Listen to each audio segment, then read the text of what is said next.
लाना रीमा, है तो उमर शेख को भट्टी हटा साहब दो, ने तो एक उसका रिमार्क ये दिया है। है तो भट्टी उसका साहब वो है। कहते हैं ये ऐसा ही है सिस्टम, हमें अपनी हिफाजत खुद करनी पड़ेगी। मेरा आपसे सवाल ये है कि अगर हमें अपनी हिफाजत खुद करनी पड़ेगी, मैं टैक्स क्यों दूं, मैं टोल टैक्स क्यों दूं, मैं सब कुछ क्यों पे करूं जिसके लिए मैं पे कर रही हूं पुलिस को और उन इदारों को जो मेरी मुहाफिज हैं। जी शुक्रिया अलीना। मेरे कुलीग हैं, उन्होंने एक एक्टिविस्ट है, राइटर है, उनका एक कोट शेयर किया। मुझे बहुत अच्छा लगा, मैं पढ़ देती हूँ वो कि ask a man what his greatest fear is about serving jail time and he will almost inevitably tell you it is the fear of being raped. What can we deduce from this is the fact that jail is to men what life is to so many women. इसका मतलब ये है कि ख़वातीन, मुतजन्निस अफराद और तबके जो ख़ास तौर पे वल्नरेबल हैं इस क्राइम के, उनके लिए ज़िंदगी जेल जैसी ही है। वो उतनी ही घुटन महसूस करते हैं, उतने ही खौफ में रहते हैं जिस तरह के कुछ आदमी जब वो जेल में होते हैं। और आप इससे बचने के लिए रियासत की तरफ देखते हो कि वो आपकी मदद करेगी, क्योंकि हम लोग खुद तो हथियार उठा के नहीं फिर सकते। और रियासत जो है, उनके नुमाइंदे आपको कहते हैं आप यहाँ क्यों जा रहे हो, आपने पहना क्या है, आपने अपने आपने जुर्रत ही क्यों की कि आप अपनी जिंदगी जी रहे हो, आप घर में बस बंद होके बैठ जाओ क्योंकि हम आपको प्रोटेक्ट नहीं कर सकते। मेरा ख्याल है सब खवातीन, मुतजन्निस अफराद और वल्नरेबल ग्रुप्स जो हैं उनको साथ मिलके और मूवमेंट्स चलानी पड़ेंगी। हम औरत मार्च की बात करते हैं, उस पर इतना क्रिटिसिज्म आता है, लेकिन लगता तो यही है कि रियासत तब तक खवातीन के खिलाफ जुराइम को सीरियसली, संजीदगी से नहीं लेगी जब तक हम लोग भी सड़कों पे होंगे और अपने हकूक की बात करेंगे। क्योंकि ये नहीं हो सकता कि आप हमें घर में बंद कर दो और कह दो कि हम तो कुछ नहीं कर सकते, आप जो है अपनी प्रोटेक्शन खुद करें।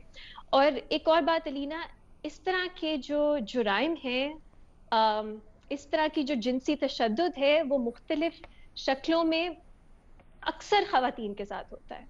और वो क्यों बात नहीं करती इसके बारे में? क्योंकि एक खौफ होता है कि आप ही को ब्लेम किया जाएगा।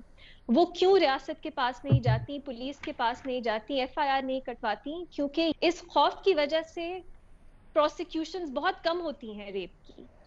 पिछले साल पाकिस्तान में हजारों, 4,000 के करीब रेप, कुछ दर्जन गैंग रेप के केसेस रिपोर्ट हुए। उसमें कितने लोगों को सजाएं मिली लीना?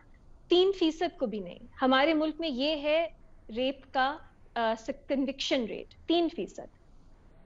और इसकी वजह क्या है? ये एक सर्कुलर बात है कि आप खौफ पैदा कर देते हो खवातीन में कि वो अपनी राइट्स की बात नहीं कर सकती, उनके खिलाफ जो भी हो वो बस चुप करके बैठी रहें क्योंकि रियासत आपकी मदद नहीं करेगी, उल्टा आप ही को ब्लेम करेगी। भट्टी साहब ने कहा इस खातून की इज्जत वापस नहीं आएगी। विद रिस्पेक्ट, ये इज्जत की बात नहीं है, वो इज्जतदार खातून है, उनकी इज्जत का मामला नहीं है। ये एक वायलेंट क्राइम है उनके साथ जो हुआ है। रियासत अपनी जिम्मेदारी में फेल हुई है उन्हें प्रोटेक्ट करने में। और अब जैसी सीसीपीओ साहब की बातें सुन के लग रहा है कि ये जो मुल्जिम है उनको सजा भी नहीं होगी।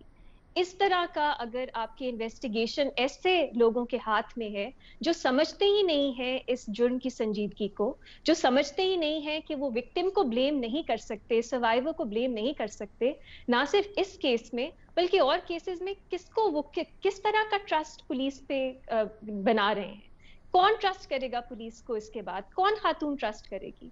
लेकिन इसको इज्जत का मामला ना बनाए। वो खातून जो है वो इज्जतदार है। मुझे तो बहुत अजीब लगता है कि उर्दू में हम रेप को इज्जत लूटना कहते हैं। इज्जत की ये बात नहीं है, ये वायलेंट क्राइम है। ये एक डिग्निटी के ऊपर आपके असॉल्ट करने की कोशिश होती है। ये इज्जत का मामला नहीं है।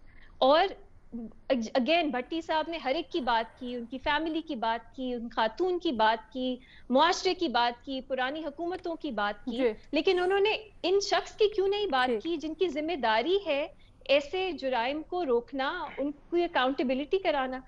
उन मुझे बहुत हैरत होती है लीना।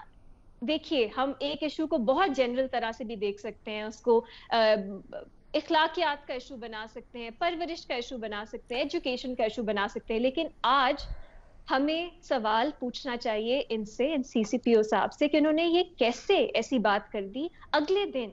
उनमें कोई कोई ट्रेनिंग नहीं है उनकी, उनको कुछ समझ नहीं है कि उनका काम क्या है। और जो हुकूमत जिन्होंने उन्हें अपॉइंट किया, उनसे भी सवाल पूछने चाहिए कि जनरल कॉन्डेमनेशन नहीं चलेगी लीना, उनको अकाउंटेबल ठहराना पड़ेगा और ये इस ठीक हुकूमत है। की जिम्मेदारी है, वरना उन्होंने खवातीन को फेल किया है। It's as simple as that. ठीक है।